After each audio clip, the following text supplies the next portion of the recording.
Hello guys, welcome to the Elias. और ये video continuation है जो हमने प्रीवियस वीडियो पढ़ी थी, केमिकल प्रॉपर्टीज ऑफ एसिड।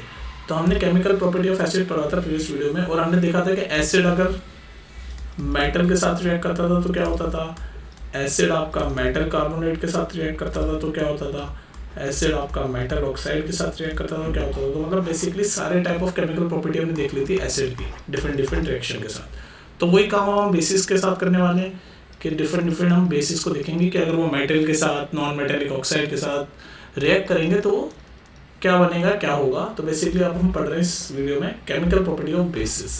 तो बेसिस आपको पता होना चाहिए कि बिटर होते हैं टेस्ट में, है ना। और जो अगर लिटमस टेस्ट है उसको ब्लू से रेड कन्वर्ट करते हैं, मतलब बिल्कुल एग्जैक्टली अपोजिट है। जो जो एसिड करता है उसका अपोजिट बेस करेगा, है ना। तो बेस जो एसिड था वो रेड लिटमस टेस्ट को ब्लू कर देता था, या आपका सॉरी जो एसिड जो है वो ब्लू लिटमस टेस्ट को रेड कर देते थे, रेड को ब्लू कर देता है। बेसिस जो होता है वो क्या करता है, रेड लिटमस को ब्लू कर देता है, बिल्कुल उल्टा है, टू ब्लू, ठीक है। और मतलब छूने में से थोड़ा टची सा होता है, सोपी टच होता है इसका। और एग्जांपल जैसे कौन से बेस का कॉमन एग्जांपल, सोडियम हाइड्रोक्साइड बहुत ही कॉमन बेस है कि कैल्शियम हाइड्रोक्साइड, ये बहुत ही कॉमन एग्जांपल है बेसिस के, ठीक है। तो सब आपकी नॉर्मल प्रॉपर्टीज मैंने पढ़ ली। अब केमिकल प्रॉपर्टीज हम देखते हैं कि सबसे पहले देखते हैं कि अगर कोई भी बेस मेटल के साथ रिएक्ट करेगा तो क्या होगा। जब कोई भी स्ट्रॉन्ग बेस एक्टिव मेटल के साथ रिएक्ट करता है तो क्या होता है।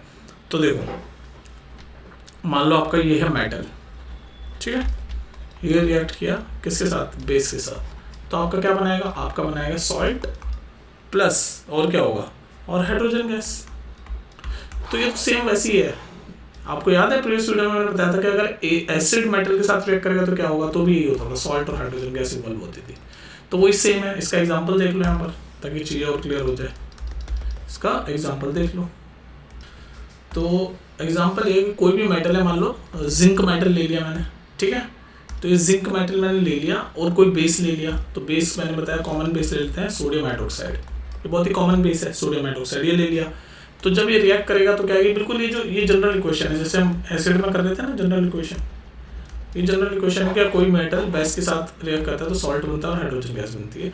तो ये देख लो, ये मेटल हमने लिया जिंक, बेस लिया सोडियम हाइड्रोक्साइड, ये दोनों आपस में रिएक्ट करे तो क्या हुआ, आपका बना सॉल्ट। तो सॉल्ट क्या बनेगा, सॉल्ट बनेगा यहाँ पर सोडियम जिंकेट, सोडियम जिंकेट।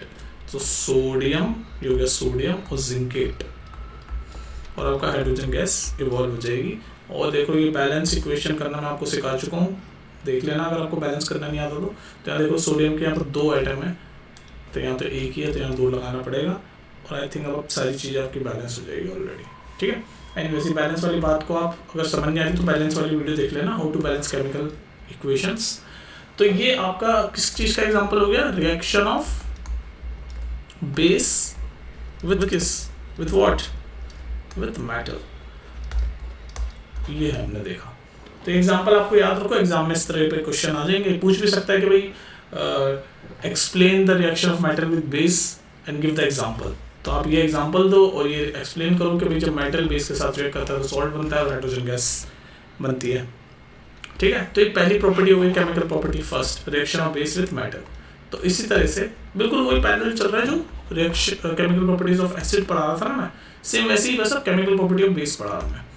तो सेकेंड जो प्रॉपर्टी आपको याद करनी है केमिकल प्रॉपर्टी बेस की, वो ये है कि reaction of base with non metallic oxide. ध्यान रखना, एसिड के केस में हम क्या कर रहे थे, reaction of acid with metal oxide, यहाँ पर नॉन मेटेलिक ऑक्साइड हम कर रहे हैं। तो रिएक्शन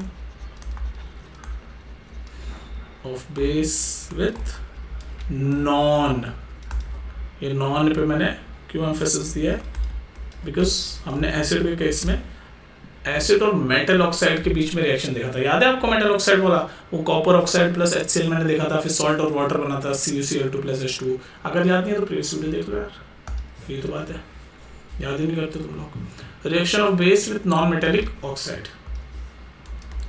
तो देख लो इसकी जनरल इक्वेशन ऐसे होगी कि बेस है कोई, जरा बेस, वो जब रिएक्ट करेगा नॉन मेटेलिक ऑक्साइड से, नॉन मेटालिक ऑक्साइड, उसके साथ जब रिएक्ट किया तो क्या बनाएगा, वो बनाएगा सॉल्ट और वाटर। बिल्कुल एसिड ने भी यही किया था। ये देखो मैं यही पहले दिखा देता हूँ, इसी में दिखा देता हूँ, इसमें थोड़ा सा आपका क्लैरिटी के लिए, कि जब एसिड रिएक्ट करेगा मेटल ऑक्साइड के साथ, अभी तो हम बेस का पढ़ रहे हैं ना, पर यहाँ पर ऐसे रिवाइज कर लो, एसिड जब मेटल ऑक्साइड के साथ रिएक्ट किया था तो भी यही बना था, सॉल्ट प्लस वाटर। एसिड ने किसके साथ रिएक्ट किया था, मेटल ऑक्साइड का। बेस किसके साथ रिएक्ट कर रहा है, non metal, non non non, ठीक है, कंफ्यूज मत हो। चलो आते हैं हमारी आज की वीडियो पे, एसिड वाला तो हटा दो। तो ये है reaction of base with non metallic oxide की जनरल इक्वेशन। ये याद होनी चाहिए आपको, अगर ये याद हो तो आप आइडिया लगा सकते हो ये क्या क्या बनेगा, है ना। तो अब इसका एग्जांपल देख लेते हैं, एग्जांपल से चीज़ क्लियर होगी कि जब बेस नॉन मेटेलिक ऑक्साइड के साथ रिएक्ट करेगा तो क्या होगा। तो अगर हम बेस लेंगे कैल्शियम हाइड्रोक्साइड, मैंने आपको बताया था ना, दो कॉमन बेस, सोडियम हाइड्रोक्साइड और कैल्शियम ऑक्साइड, ये दोनों बहुत ही कॉमन बेस हैं, सोडियम हाइड्रोक्साइड और कैल्शियम हाइड्रोक्साइड। तो सोडियम हाइड्रोक्साइड भी देख लिया, आपको ना कैल्शियम हाइड्रोक्साइड देखते हैं। तो मान लो आपका ये बेस है, बिल्कुल इस जनरल इक्वेशन के पहले लिख रहे हैं, ये बेस है कैल्शियम हाइड्रोक्साइड, और नॉन मेटेलिक ऑक्साइड में हम ले लेते हैं मान लो CO2।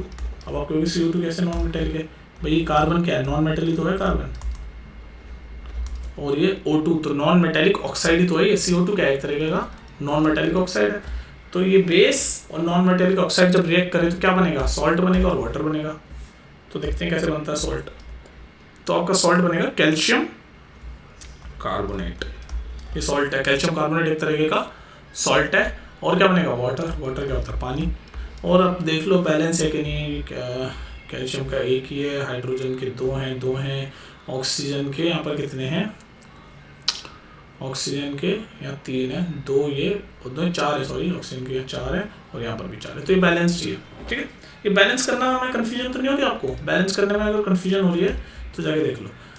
बाकी यहाँ का टॉपिक क्या है, ये हमें केमिकल प्रॉपर्टी देख रहे हैं बेस की। तो ये आपका एग्जांपल हो गया, देख लो इसमें ये क्या है, ये बेस है कैल्शियम हाइड्रोक्साइड, ये क्या है, ये नॉन मेटेलिक ऑक्साइड है, नॉन मेटेलिक ऑक्साइड है। ये क्या बना आपका, ये सॉल्ट बन गया, और ये क्या बना है, तो पानी है, इसको तो सभी जानते हैं। नाम क्या क्या है, ये है कैल्शियम हाइड्रोक्साइड, ये जो बेस है इसका नाम क्या है, कैल्शियम हाइड्रोक्साइड। ये जो नॉन मेटेलिक ऑक्साइड है इसका नाम तो सबको ही पता है, कार्बन डाइऑक्साइड। और ये सॉल्ट बना है इसका नाम क्या है, कैल्शियम कार्बोनेट, ठीक। और ये वाटर था, ये H2।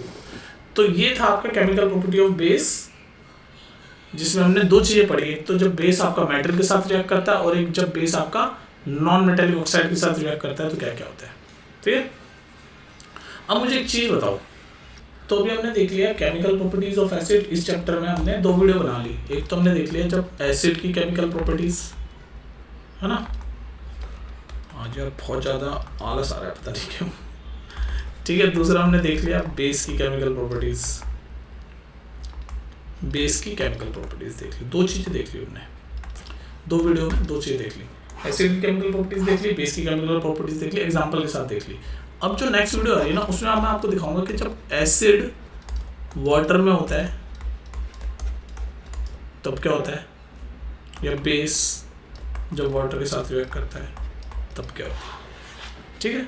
तो बेसिकली जब एसिड वाटर के साथ रिएक्ट करता है तो क्या होता है, और जब बेस वाटर के साथ रिएक्ट करता है तो क्या होता है। तो यहाँ पर मैं हल्का सा हिंट देता हूँ, जब भी एसिड वाटर के साथ रिएक्ट करता है तो जितने भी वो एसिड है ना, हमेशा H+ आयन देता है, नहीं समझे। जब भी कोई भी एसिड वाटर में डालते हैं, यानी वाटर के साथ जब रिएक्ट होता है तो वो H+ आयन देता है, और सिमिलरली जब भी कोई बेस वाटर के साथ रिएक्ट करता है तो वो OH- आयन देता है। ये आपको याद रखना चाहिए, वरना आपको पूछा भी जा सकता है। ये नेक्स्ट वीडियो में हम डिटेल में कवर करेंगे, यहाँ पर मैं हल्का सा बता रहा हूँ क्योंकि ये वीडियो तो छोटी सी हो गई, तो क्यों ना थोड़ा सा 1-2 चीज़ें और बता दूँ मैं आपको, है ना। तो एसिड जब भी वाटर के साथ रिएक्ट करता है तो वो एसिड H+ आयन देता है, और बेस जब वाटर के साथ रिएक्ट करता है, वाटर में हम उसको डिसॉल्व करने की कोशिश करते हैं तो वो OH- आयन देता है। ये हम डिटेल में नेक्स्ट वीडियो में अच्छे से देखेंगे, ठीक है। अभी इसको आप रिवाइज करो, केमिकल प्रॉपर्टी ऑफ बेसिस, इस पर क्वेश्चन बन जाते हैं, और कुछ पूछना हो कोई भी टॉपिक के बारे में तो पूछ लेना, ठीक है। मिलते हैं फिर नेक्स्ट वीडियो में। और हाँ, एक और चीज़ कि ये जो एक्सरसाइज और इंटेक्स क्वेश्चन है ना, वो जरूर करना आप NCERT के एक्सरसाइज एंड इंटेक्स। तो मैं बताता हूँ आपको पढ़ना कैसे। सबसे पहले आप चैप्टर पढ़ो, ये जो वीडियोस वगैरह में चैप्टर पढ़ लिया, सारे कॉन्सेप्ट क्लियर कर लिया आपने। फिर उसके बाद आप इंटेक्स क्वेश्चन करोगे सारे, फिर इसके बाद आप एक्सरसाइज क्वेश्चन करोगे जो चैप्टर के पीछे होते हैं, उसके बाद फिर एग्जाम्पलर एमसीक्यू करोगे आप, और उसके इन सब के बाद आपकी जब हिम्मत बच जाए तो उसके बाद मैंने आपके बहुत सारे इंपॉर्टेंट क्वेश्चन, सैम्पल पेपर, वो सब करवा के प्लेलिस्ट में देखो, वो करो, और फिर बस रिवीजन वगैरह करते रहो, शॉर्ट्स देख लो, ट्रिकी क्वेश्चन ये वो सब बना रखे, ठीक है। तो आराम से देखते जाओ, और कुछ भी पूछना हो तो पूछ लिया हो, किसी भी टॉपिक पे कोई भी दिक्कत हो तो आराम से बिंदास पूछ लिया हो। चलो फिर मिलते हैं नेक्स्ट वीडियो में, इसको रिवाइज करना, ठीक है।